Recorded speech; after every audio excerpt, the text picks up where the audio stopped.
In the beginning, the universe was created. This made a lot of people very unhappy and has widely been regarded as a bad move.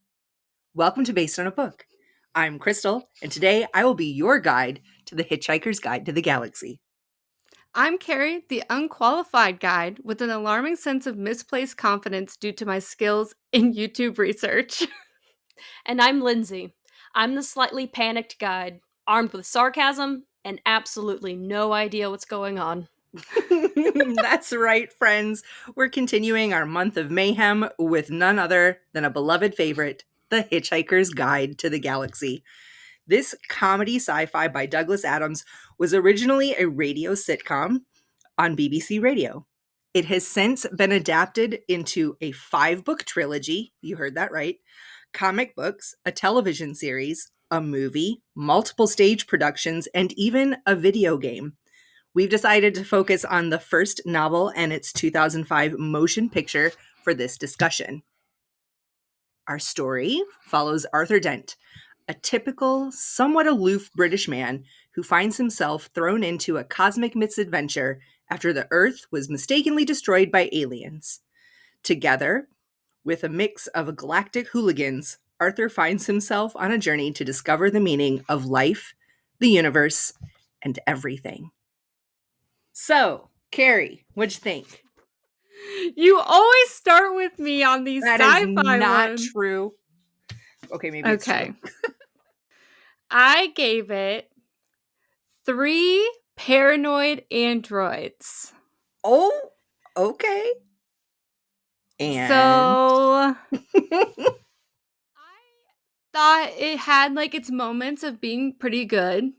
okay. I was like vibing with it, I guess. Like that's all I can really describe it. Is that I was just vibing with it. I wasn't obsessed. I didn't dislike it at all. I was just like I was having a decent time.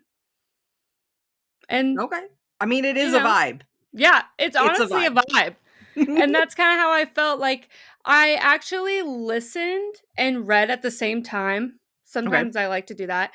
And it's narrated by Stephen Fry, who also narrates the guide during the movie. Mm-hmm. And the narration was done so well. I love the audiobook narration. It's like has a lot of personality in it, so it's really fun to listen to. So I did that while I was reading, and I think that helped a lot for me. That's good. As someone who's, doesn't read a lot of sci-fi, but I thought it was a vibe. It was fun. All right, Lindsey. I gave it 4 dingo's kidneys, or 2 pair. That's sweet. I Well, really liked it. I mean, I've seen the movie before, but I really like the humor. I like the movie itself. I mean, and like Keri said, it's a vibe. I liked it. had either of you read the book before? Mm-mm. No, I've never even seen the movie either. Okay, so we did just read the first book in the 5-book series. Technically, there is a 6th book. It was written by Owen Coffer posthumously after Douglas Adams passed. So some people say it's not technically part of the trilogy. Other people argue there's a reason it's finished. But like, I don't care what side you stand on that. We only read the first book, is my point. Yeah. Do either of you think that you might continue the series? Maybe. It does kind of end on a cliffhanger, and I was curious Right. because I do have like the collection Mm-hmm. that has all the stories in it, and I kind of wanted to continue when I was finished. And I did hear that the second one was like just as good as the first one. I have heard, but I did hear that people don't feel the same for the other books after the second one. So I have read the whole series. I have listened to the original BBC radio program. I have watched the television show. I have seen one stage adaptation. It was awful in all the best ways. I have not played the video game. I'm disappointed. I know, right? Video games are just not my jam. I'm really good at Tetris, though. I give this 4.5 pan-galactic gargle blasters. Because I'm a drink girly and cocktails girly. And like I love the whole series. So I'm gonna be one of those that's like the second book is great, which is The Restaurant at the End of the Universe. The third book is great. The fourth book is great. The fifth book is great. I've not read the 6th because it came out after I had already finished the first 5. So I love it. I think it kind of really, the whole story is really worth seeing, and it does all come together and coalesce in a really nice way, I think. So I highly recommend finishing the series if you feel like it. I also think this is an amazing audiobook. I've listened to the audiobook on the whole series a handful of times because it's a great road trip audiobook. It's just because it's fun and light and easy. So I highly recommend to anybody who's looking for that. Having said all that, you guys ready to get into spoilers? Yeah. Yes. Let's do it. Well, all right then. Let's all hop on board the Hot Mess Express and discuss the 42 ways we're all more confused than the main characters. Jump right in. The book opens on a small house in England with Arthur Dent waking up and starting his day. The movie starts with a musical number by Dolphins. I was concerned. I thought it was about to turn into an actual musical. Because I don't like to look up anything about the movie. I like to go in completely blind. I don't want to watch a trailer or anything. And I was like, is this supposed to be a musical right now? What did Crystal just sign me up for right now? Like a SeaWorld musical. Like it's dolphins jumping through these hoops. Yeah. And it's the So Long and Thanks for All the Fish musical number, which is the title of the fourth book, I can't remember. But dolphins are the third most intelligent being on the planet. No, the second. Dolphins are the second most intelligent being on the planet. Humans are the third. So that's kind of where like the musical number at the beginning of the movie sets the stage for knowing that, okay, the dolphins are smarter than man. And then it tells us that the dolphins all disappeared one day. And their last message to us was so long and thanks for all the fish. So it was a lovely musical number. And then we go to Arthur Dent waking up in his small little house, coming down the stairs, going to brush his teeth, and realizing there is a construction crew or destruction crew outside his house come to bulldoze his home to make way for a bypass. Arthur Dent instantly like, what the heck, you can't do this. This is my house. And he goes and lays in front of the bulldozers. The bulldozers are, the like head bulldozer guy is like, do you know how much damage this bulldozer would sustain if I let it roll over you? And Arthur Dent's like, no. And the guy's like, none. Yeah. It had me cracking up. And that's when suddenly Ford Prefect arrives and he convinces the destruction crew, hold off.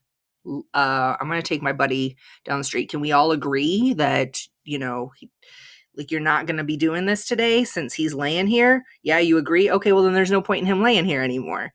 So he hauls him down to the local pub and orders some beer and seems to be in a bit of a rush.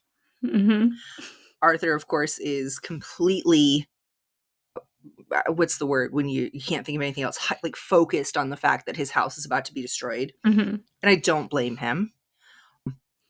In the movie, I was like getting so frustrated because it has this robe on the entire time. Because he has this robe on because he like just woke up and he is freaking out about his house and all this stuff. And Ford takes him immediately to the pub down the street or whatever, and he still has his robe on. And him in this entire movie having this robe on while all these events are happening had me so overstimulated. I was like, please take the robe off. There's this no man a polo or something. Yeah, there's no way this robe is not irritating you. Just having this robe on constantly. It's so funny because I think I read something that his robe was one of the most expensive costumes in the movie because it was made out of some expensive material or something. That's hilarious. Really? Oh my gosh. I wonder how much, like, if people have tried to, like, if they've tried to, like, auction off the robe or something from the movie. Oh, that'd be funny. I think it's really interesting. Arthur Dent is played by Martin Freeman, who we all know is also Bilbo Baggins, who reluctantly went on an adventure. So I think that that's kind of interesting and hilarious. Yeah. But, this cast as a whole is surprising wild. To me. It's surprising and it's wild, right? And this is gonna be my new go-to. I'm just gonna read names, and you're just gonna have to Mhm. deal with it. We have Martin Freeman, Sam Rockwell, Zoe Deschanel, Bill Nye, John Malkovich, Mos Def, and then the voices of Alan Rickman, Helen Mirren, and Stephen Fry. Yeah. Like, And the this is cast intense. they're like, the cast is told, like, in the very beginning of the movie, like, it shows, like, the cast, and I saw Alan Rickman on there, and I was like, "Who the hell is he playing on here? Who is Alan Rickman playing in this movie?" And then him being the voice of Marvin, I was like, "Perfect. The paranoid android, Perfection. yes. It is so Perfection. Love perfection. it." And you know what's funny? Bill Nye and Martin Freeman were both in Love Actually Mhm. together, and I had just watched Love Actually for the first time this past December, and the second I saw them together, I was like, "Oh my gosh." And if anyone wants to know, my experience with Love Actually was not the best. I did not Really? like that Okay. movie. Okay. And I was like, "Oh no." And then I saw Bill Nye. Well, Bill Nye, he's also the voice of Longneck in Mhm. Wild Robot. Yep. Well, I saw him and I was like thinking of him in Love Actually. If you remember his part Yup. in that. And I just started cracking up and I was like, oh my gosh. And then Sam Rockwell, I was thinking, I just know him from Charlie's Oh God.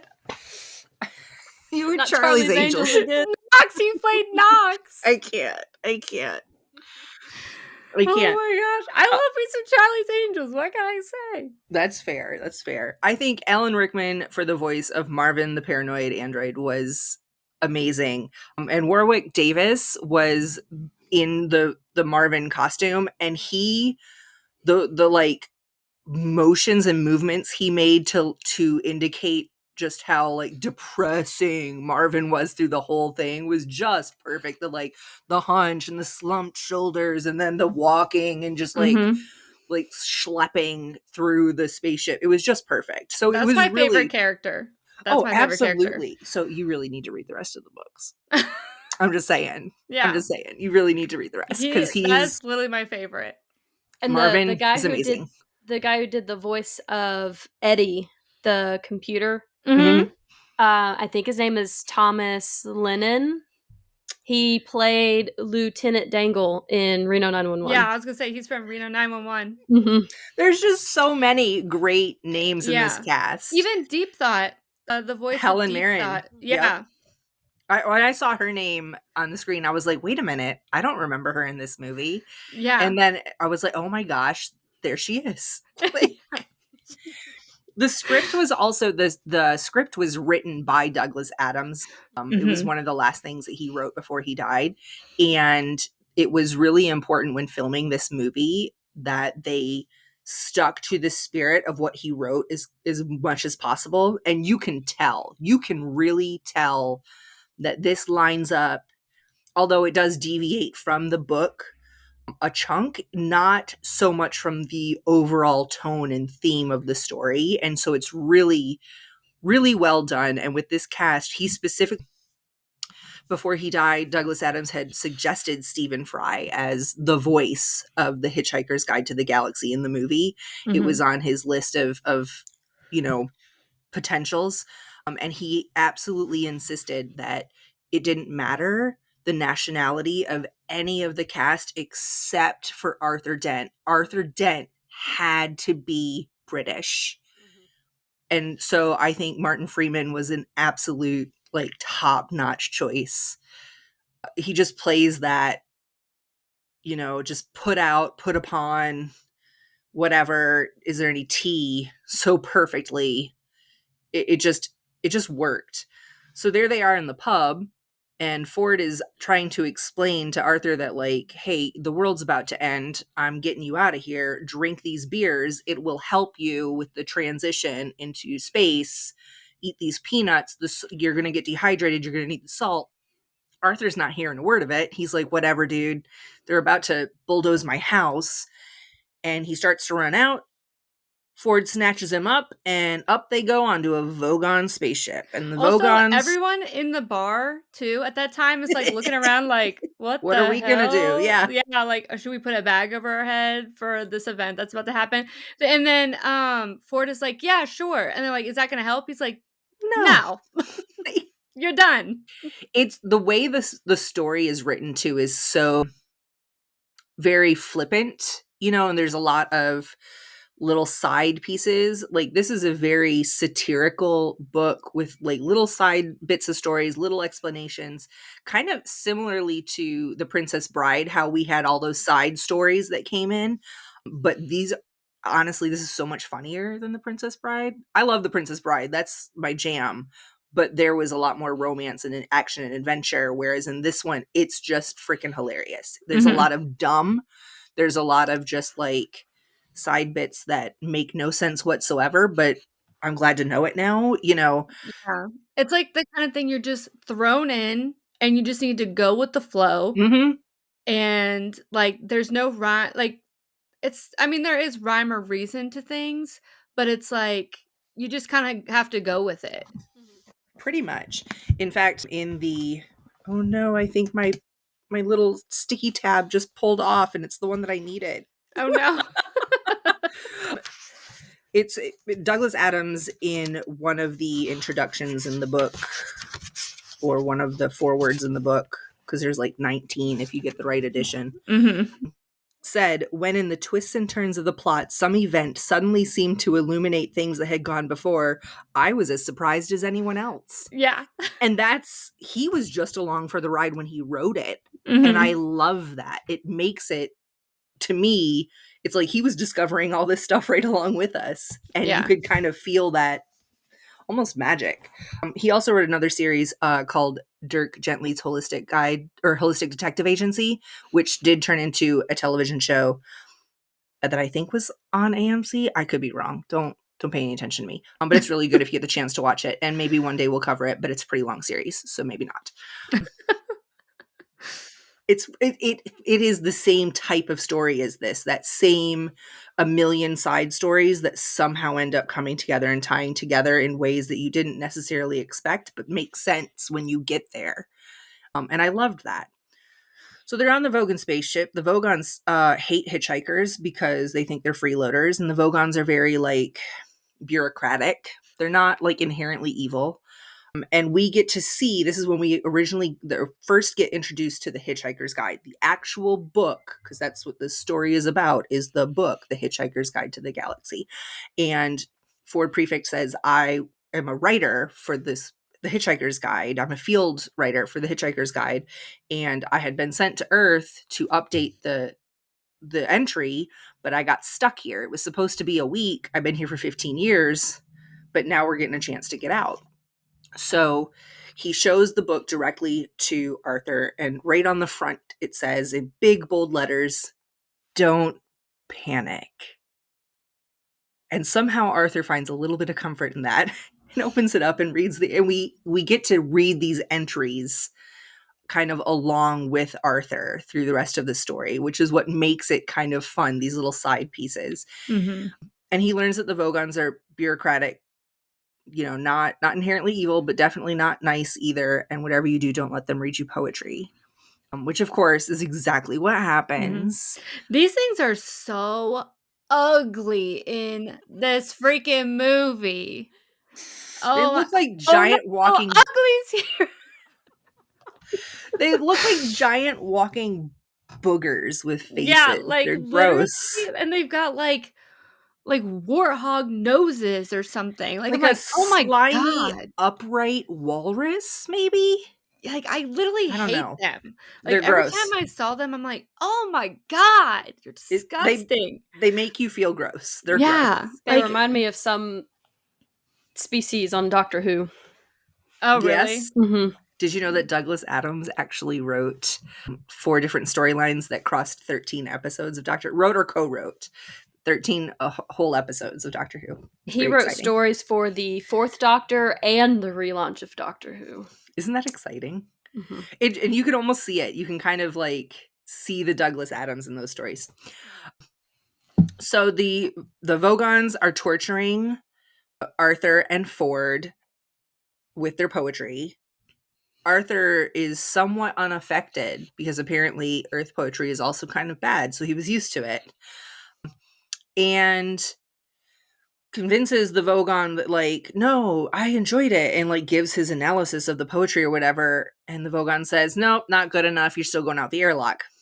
Which this part in the movie, I've seen this movie 1,000 times, but when they're standing in the airlock and they're kind of waiting for it to open, and we're standing in front of like the airlock door and the light is flashing, but then it like, instead of opening out, it like drops out from under them. Mhm. Every time I forget that's gonna happen and I crack up.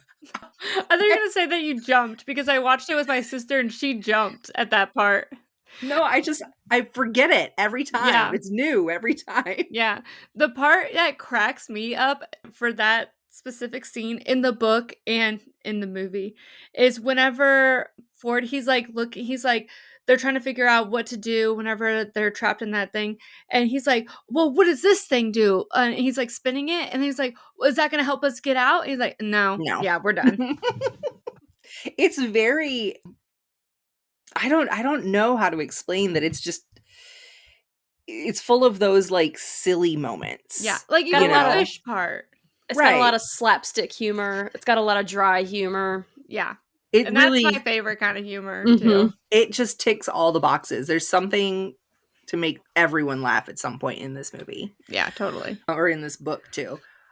So at this point, this is where the movie and the book start to deviate a little bit. They're out in space, they're thrown out the airlock, but enter the galactic president, Zaphod Beeblebrox, because we needed weird names, and his, Gal Friday, who's Zoe Deschanel or Trillian, and he's stolen a spaceship that works on an improbability drive. And this is where I love sci-fi so much, but this is so nonsense that it's just hilarious. Yeah. Basically, it's so improbable that they can force it to be real. I don't even understand. Either way, it was super improbable that Ford and Arthur would get rescued, and because they have the ship that functions on the improbability drive, they were able to catch them At literally the last second. at the last second. Mm-hmm.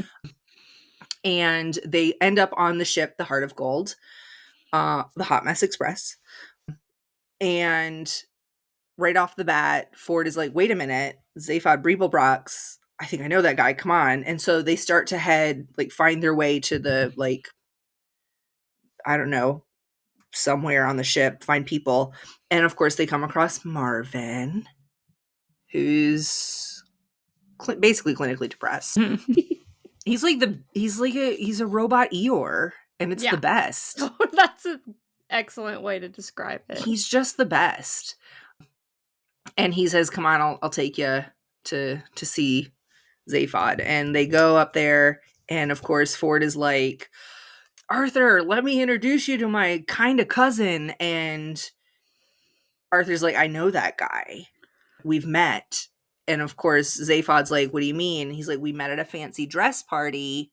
Don't you remember? You snatched the girl I was trying to chat up. And he was like, yeah, sounds like something I would do. He also has 2 heads and a Mhm. 3rd arm. Can I say something? Yes. The way they did the heads in the movie was freaky, and I didn't like it. I did not like. I actually like. I thought Zaphod in the book was like he was like a jerk, but like in a funny way. Yeah. In the movie, he's a jerk in an obnoxious, annoying way, Mhm. Yes. and I agree. don't like it. I agree. This is the one I don't think they. This is at the point in the movie where I was like, I'm no longer enjoying the movie as Yep. much anymore. Yep. Like any part with Zaphod in it, I was just kind of like, eh. Yeah, I was like, "Ugh, you're like ruining the vibe. Pretty much. It really was not.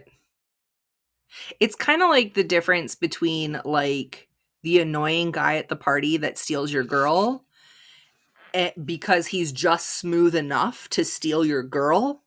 And the annoying guy at the party who takes over the conversation with the girl, and everybody else leaves because it's too awkward at this point. Mm-hmm. And that's how I felt about it. They were like turning his character into like this, like a frat boy, obnoxious dude, instead of like there is a line of annoying funny guy where it could be too annoying, where like we don't like this guy anymore, but Right. like kind of annoying where he's kind of charming.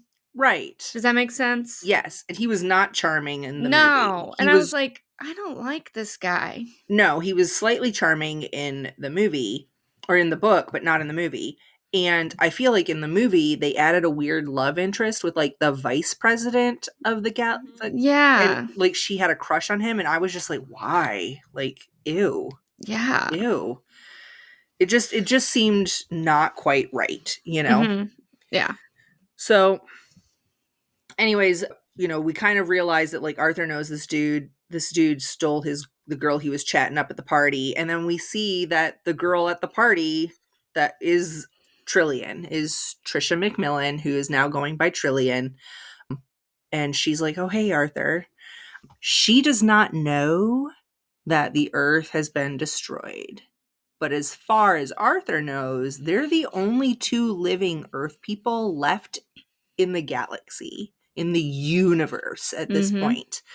And he kind of wants to tell her what happened, but in the movie, Zaphod says, "Hey, don't tell her yet. Don't," kind of like threatens him that like, if you tell her, you can't hang out on my ship anymore, kind of thing. Like it didn't happen in the book. Not like his that. like head is like coming out of his neck every like 10 seconds. Yeah, like stop. in the book, he had a right head and a left head. Yeah. When they talk about it, because at one point he's like scratching his right chin with his left hand, kind of thing, right?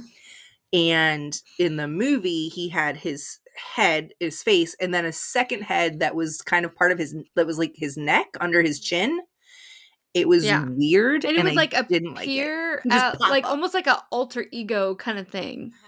Yeah, he was always wearing scarves, and then like he would just like kick his head back and throw his chin up, and there'd be a second head under the scarf. It was very weird. Did not like that. I don't understand. Not like it. And I don't know why they made that particular choice in the movie, but I wish they would go back and change it. Maybe it's easier. Maybe. That's all I could figure, is that it had to be like easier to film.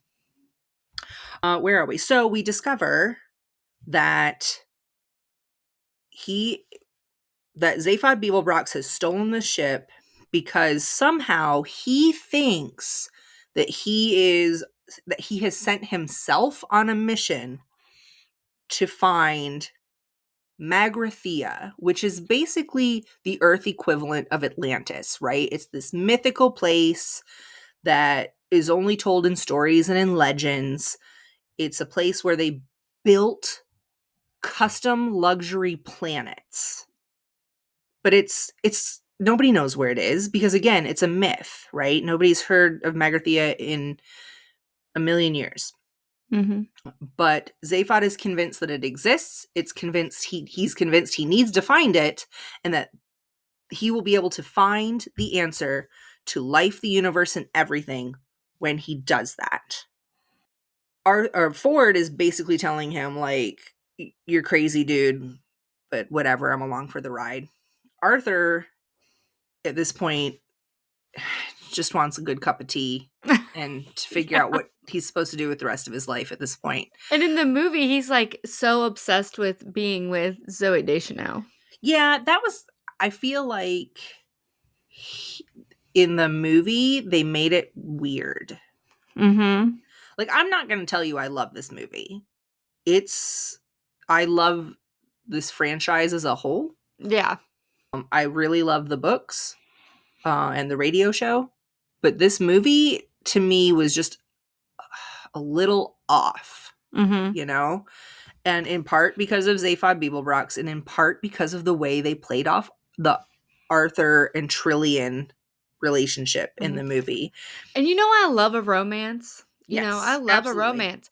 But I was like, even me, I was like, we don't need whatever you got going on here. It's weird. Yeah, because Arthur in the movie was like convinced that she was the one after they had met at this party one time.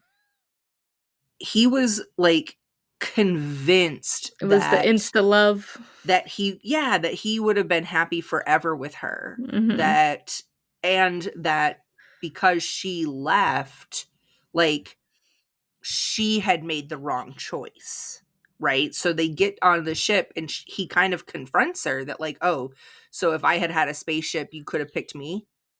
And she was like, don't be like that.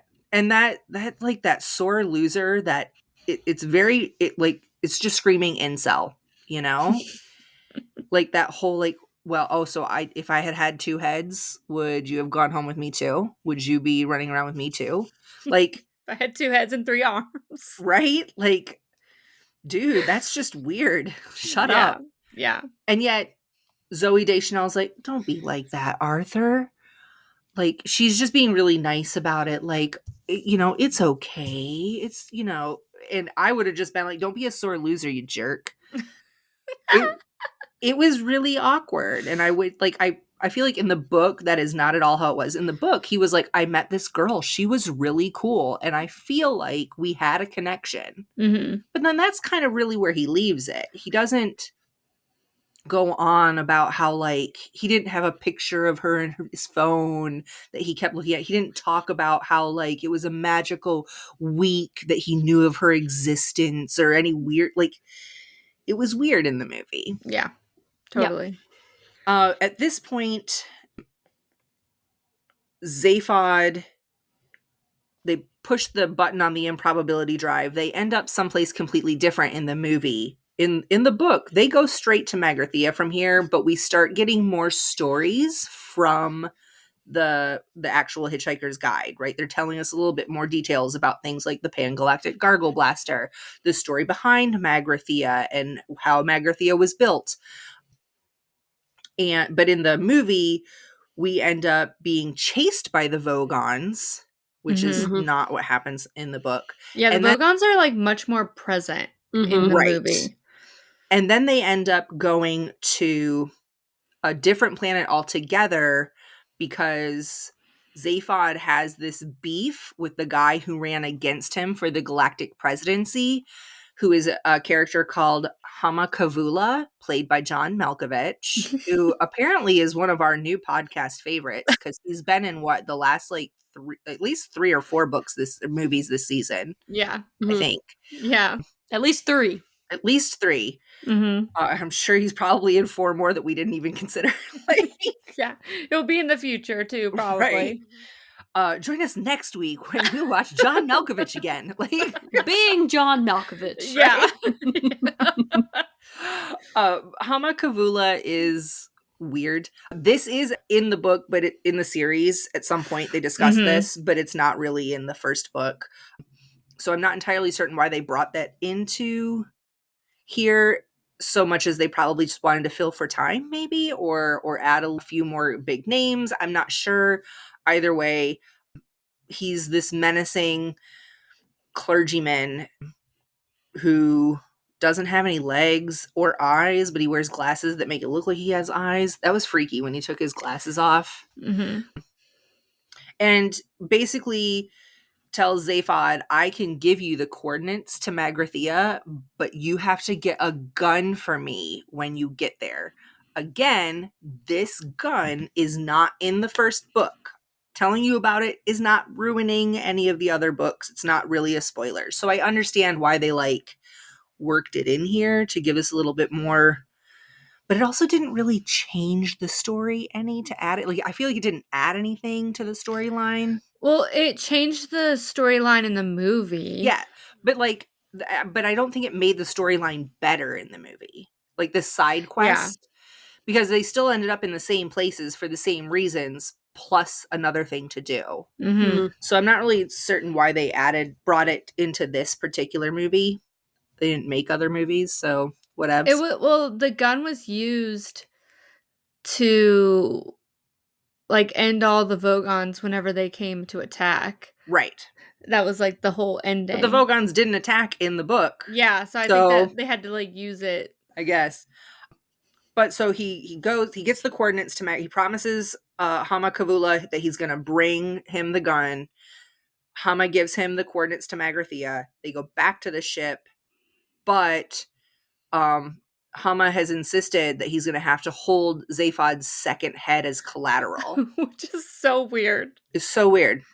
Cut out his head from his neck. They cut off his head from his neck, and it's on a bobblehead at Hama's place. And they go back to the ship with the coordinates to Magrathea, but now Zaphod only has half of his brain because apparently it had been split in two with the two heads. I don't understand. And so now they've got to get to Magrathea, but the Vogons have caught up with them, and they've managed to capture Trillian. So Arthur's like, I'm not going anywhere. We've got to save Trillian. Like, Ford's like, okay, yeah, dude, let's go save Trillian. But of course, Zaphod's bonkers. So they take the shuttle, which is just like a tiny little red version of the Heart of Gold, and they go to the Vogon planet that I can't remember the name of. Probably just Vogon. Yeah, I don't remember the name of it either. And they have to go through the like all the bureaucratic red tape to get Trillian out. But like Arthur's like, oh, I'm British. We know how to queue. Hold up, guys. He's like, I haven't contributed anything to this party until this moment. And he did. Like a true British king. Well, maybe not a British king. A short king. He's a hobbit. So he was over there, like in that line with all the forms, this form, that form. Oh, I need this one. Let's like, and he got Trillian out. Like he did it. Yeah. Does Trillian say thank you?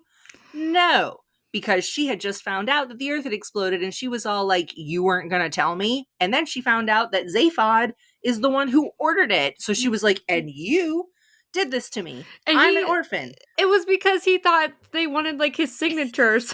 Yeah, it said hugs and kisses or something like that. Like XOXO, yeah. Gossip Girl. It's ridiculous. And she was like, you destroyed my planet because you thought someone wanted your autograph.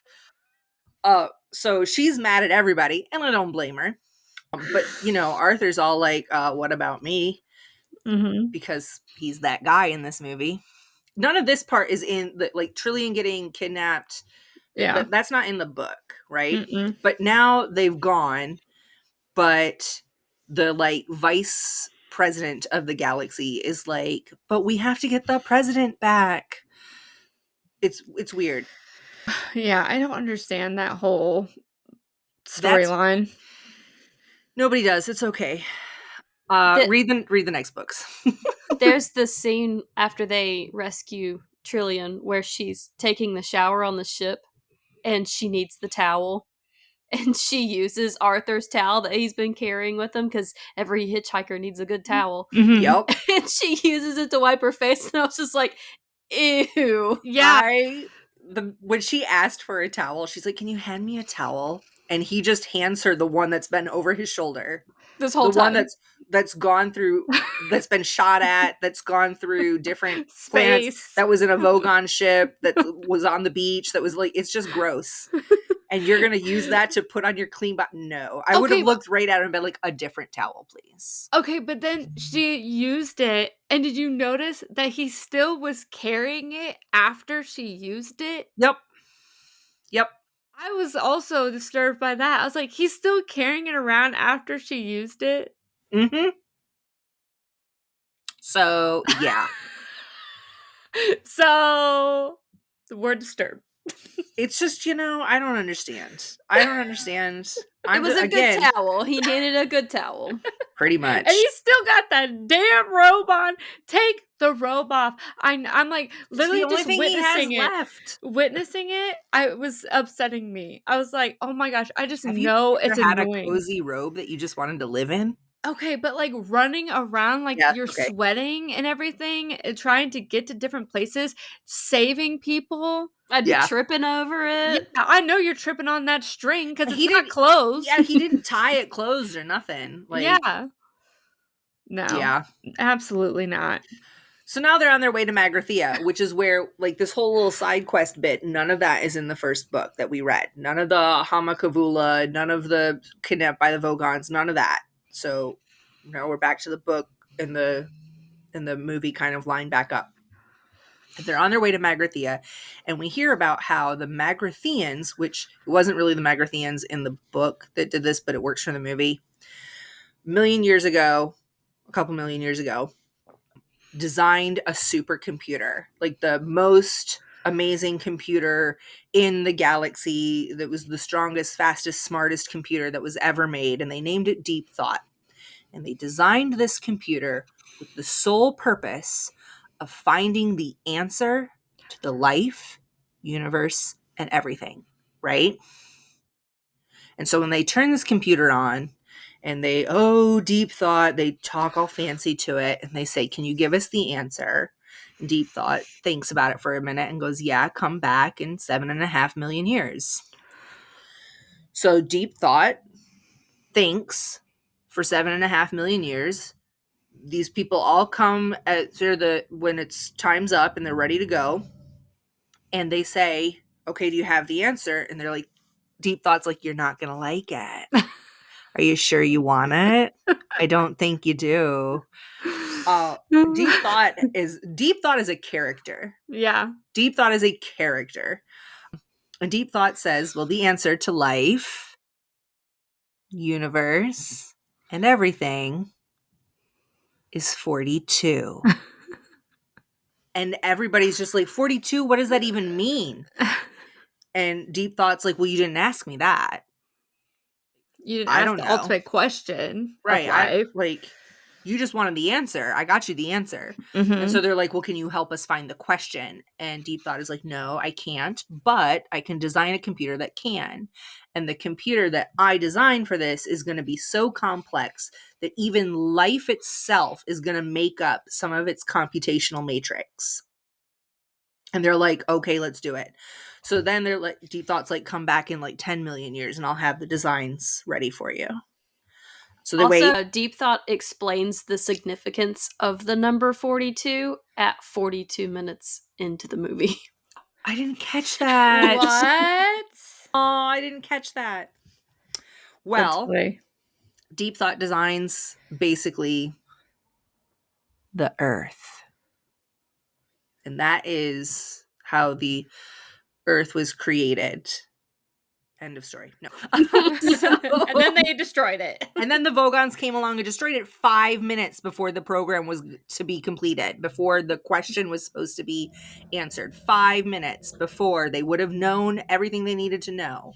But how would they have known, you ask? How would these pan-dimensional intergalactic beings have known the question if they weren't on Earth? Well, guess what? They were. They were on Earth the whole time doing experiments on us as mice. It just like kept getting so extra. I'm telling you. That's what makes this like, it was really good because every single time I'm like, oh my gosh, this is just so insane. Where is this going to go? How could this get any weirder? Yeah, how could it get more bizarre, more bonkers? Like, actually... So everything's controlled by mice. The interdimensional pangalactic mice, from what I understand, from what I can tell, they were not mice. They just showed up on Earth as mice. Like that was their way that they presented in this dimension. Mm-hmm. That's the way I read it. Yeah. And Trillian has her 2 white mice with her. Her pet mice that she brought from Earth with her. And so, we've had pets live, we've had pets die, we've had pets get nearly demolished, thrown in trunks. We've run the gamut on pets, but this is the first time we've had pets that actually were our creators. This is the first on the first podcast. This is an interesting season, folks. This is our first mice too, so yeah, true. We did have a hamster. We did have a hamster. We had a hamster. which is like One mice for the adjacent. money. Yep, True. yep. So the mice are on the ship, but they've escaped, and Trillian's a little upset about it.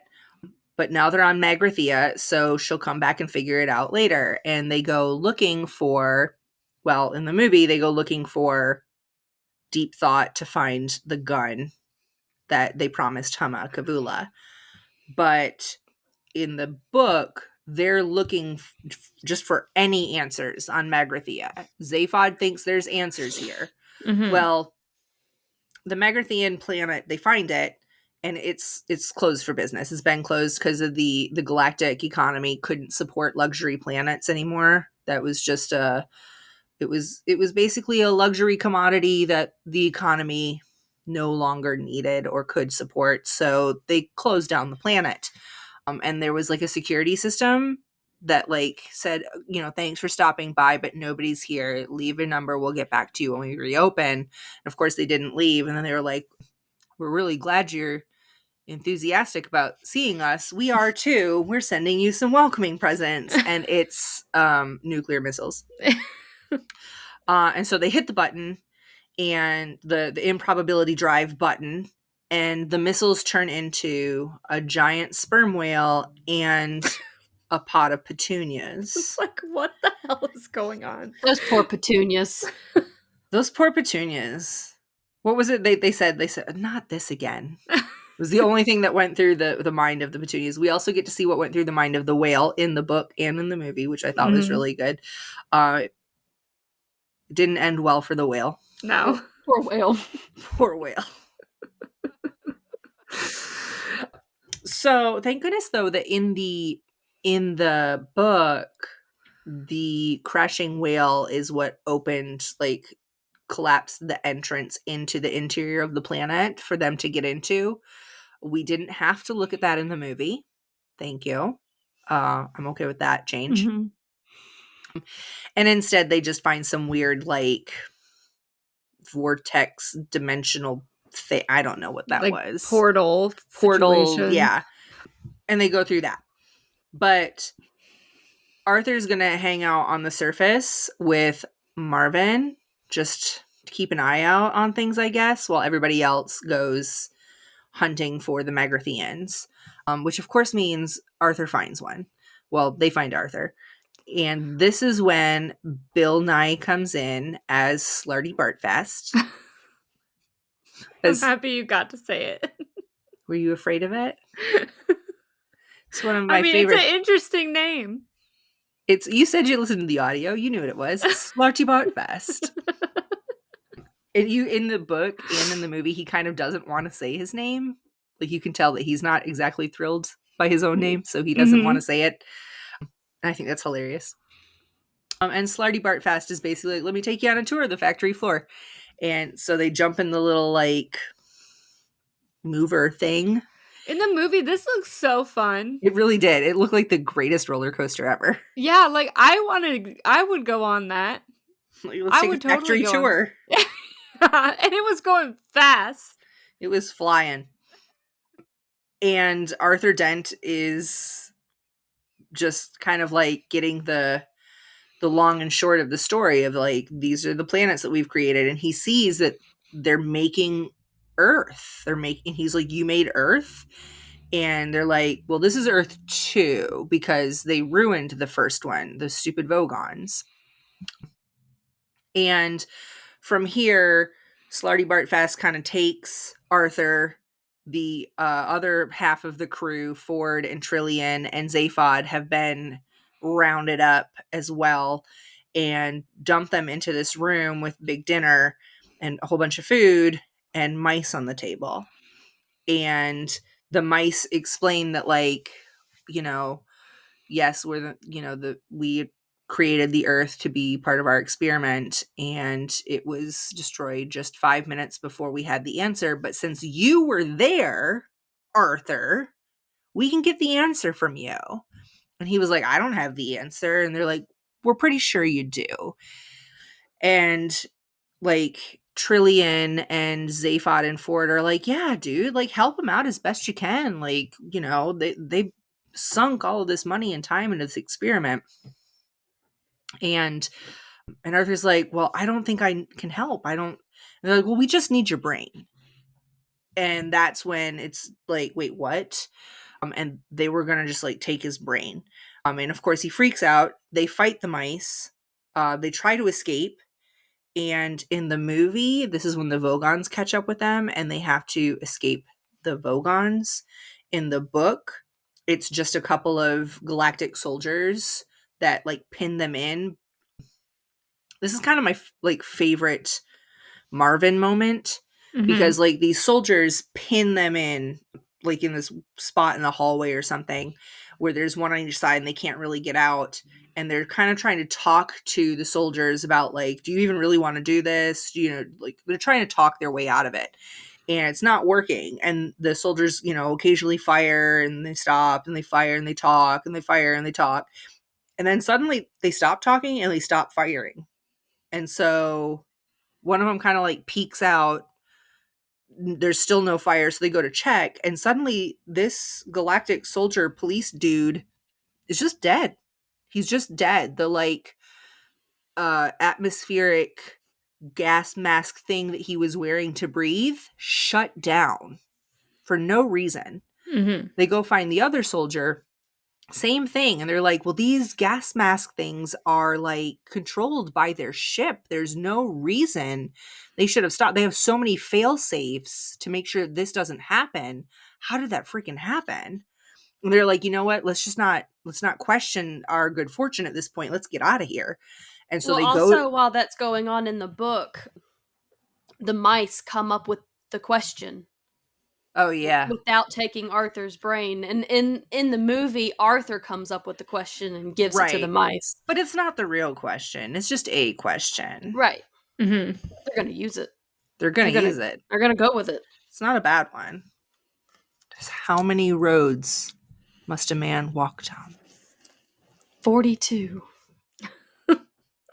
And I don't know what that's supposed to mean. But that's sufficient for all the philosophers. So there you go. Isn't that like a Bob Marley song or something? I don't know. Maybe. Probably. Possibly. So they're hightailing it out of there after those two soldiers die, and they go running up to the Heart of Gold, but there's the like police, intergalactic police ship is next to the Heart of Gold. And they realize that the ship is basically dead. Like there's no lights going on it. It's not like hovering correctly or whatever. Like they can just tell that the ship is not functioning. And of course, here comes Marvin. And they were like, Marvin, come on, let's get. And he was like, the ship wouldn't. Tried talking to the ship. Nobody wants to talk to me. And they were like, what? He was like, I was talking to the ship. And it just shut itself off. He depressed the ship, and the ship suicided. Oh my gosh. And it was hilarious. I was scared in the movie. I thought that Marvin was going to die. No, he can't die. Well, it scared me for a second. I was like, oh my gosh, don't do this to poor Marvin. He's safe. He's safe, I promise. And so they get on the ship, the Heart of Gold, and Zaphod says, you guys hungry? And it's kind of the same in the book and in the movie when they're just like, well, I've got reservations. The restaurant at the end of the universe. And that's it. That's the end. And then they start driving or flying to the wrong side of the universe. Yeah, I was going to say, I love that in the movie. Yeah. Marvin's like, I don't want to, be downer here, but isn't it at the other end? I know you don't want to listen to me, but yeah. I love, we didn't talk about it, but like the ship, the Heart of Gold has like genuine people personalities. So like the doors open with a like satisfactory sigh. Yeah. When the doors open, and the ship's like computer is like you can call me Eddie. I can help you anything. I can answer any of your questions. Well, hey guys, how are you today? And it's just over the top annoying. And then we have Marvin over here is like one of the original prototypes of the genuine people personalities, and that's why he's just super depressed. Yeah. I love it. Yeah. I love it. So what did we think of the movie, guys? I already told you how I felt. The movie was okay. Yeah. I definitely like the book a lot more. Honestly, reading this was really I loved reading this because I feel like there's so much reference to it in pop culture in general. Tons and tons And I and feel like tons. I'm finally getting to I mean, I kind of understood some references, but I'm finally getting like the whole like gist of those references, like Mhm. especially like the answer 42 being the answer to everything, and like also like just like different references in pop culture, like Radiohead's Paranoid Android, Yep. on the album OK Computer. There was like the trillion instant messaging app. Yep. The It was Babelfish, yeah. Mhm. the first free online translator. Yeah. Also, the maiden voyage of the Falcon Heavy rocket that guy put his fancy ass car in. I'm not gonna say his name. I don't like him. Yeah. But Yeah. that he put in the car a towel, a copy of The Hitchhiker's Guide to the Galaxy, and across the dash they wrote "Don't panic." So, there's so much. This is, I don't want to say it's influenced pop culture because it hasn't really changed the way we live, but we all obviously loved this. There's a ton out there that references it, that it spoke to people. People found enjoyment in this. Mm. And it's really lovely. In fact, coming up here soon, May 25th. This year it's a Sunday, but every year it's on May 25th is Towel Day. And I will be celebrating by taking my towel with me. I'll probably drink 42 Pangolin. Oh, no, I would not. I would die. But, I'm going to have a good time. Chill, And chill. right? Not 42. Don't celebrate that hard. No. But I'm going to have a good time. And I feel like it's a wonderful kind of legacy that Douglas Adams has left us, that we see everywhere. Mm-hmm. Yeah. Wait, Lindsay, what did you say? Did you like the book or the movie more? I think I like the book more. Mm-hmm. Everybody likes the book more. Well, you never know. You never On know. this one, I know, Carrie. Yeah, sometimes I throw it for a loop. I will say, if you get the chance to listen to the original, the BBC radio show, it's really enjoyable. It's out there. Like, I'm pretty sure I got it on. Maybe I got it on Audible. I don't remember, but it's out there to find. It's available, and it's really, really enjoyable. Of course, the audiobook read by Stephen Fry. There's a couple other versions of the audiobook as well Mm-hmm. that are really good. So there's a lot out there, a lot of different ways to enjoy this, and that are probably better than the movie. Yeah. And that's the tea. The BBC television show is actually really good too. Oh yeah, I have heard that before. I've seen bits and pieces from it. So that's my thoughts on that. Which brings us to our question of the episode, which is, if you could have a luxury planet designed to your specifications, what would be the feature or features that you want most? For me, for instance, I would like a planet that had like the perfect climate for storing art and books without having to, use a bajillion different archival papers or climate controlled rooms. Like, I want the planet to be the climate controlled room. And maybe I could store some wine there too. What do you think, Keri? What would my planet have? I think my planet would be all woods. Just all woods, my entire planet, all woods. And I would have Oh, Lord. I would just have that, like, where everyone has to, like, I just want all, like, to build my house. Everyone has to build their houses in the woods. Like, it's all woods. And it would only be that hoa hoa Oh weather. my gosh.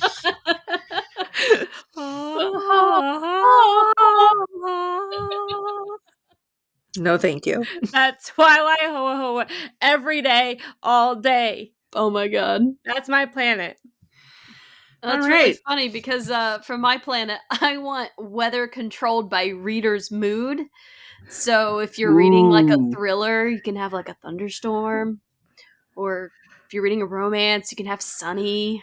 If you're reading Twilight, you just go to Carrie's planet. You have hoa, hoa, hoa. I Oh, just have God. thunderstorms all the time. It's just, and occasionally a person sparkles. Yeah, exactly. This is the skin of a killer, Bella. Done. And we're out. It was nice knowing you.